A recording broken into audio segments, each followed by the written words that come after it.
சத்தீஸ்கர் மாநிலத்தின் அபுஜ்மத் வனப்பகுதியில் நடைபெற்ற என்கவுண்டரில் 7 மாவோயிஸ்டுகள் கொல்லப்பட்டனர்.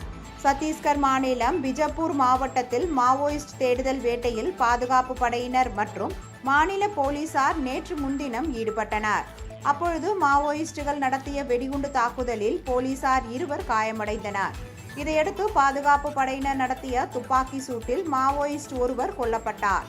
இந்நிலையில் சத்தீஸ்கர் நாராயண்பூர் மாவட்டத்தில் உள்ள அபுஜ்மத் வனப்பகுதியில் நேற்று அதிகாலை முதல் தேடல் வேட்டையில் மாநில போலீசாரும் மத்திய பாதுகாப்பு படையினரும் ஈடுபட்டனர். அப்பொழுது தண்டேவாடா நாராயண்பூர் எல்லையில் பாதுகாப்பு படையினர் மற்றும் மாவோயிஸ்டுகள் இடையே கடும் துப்பாக்கி சண்டை நடைபெற்றது. இந்த மோதலில் சீருடை அணிந்திருந்த 7 மாவோயிஸ்டுகளின் உடல்களை பாதுகாப்பு படையினர் கைப்பற்றியதாக பஸ்தர் காவல்துறை தலைவர் சுந்தர்ராஜ் தெரிவித்தார்.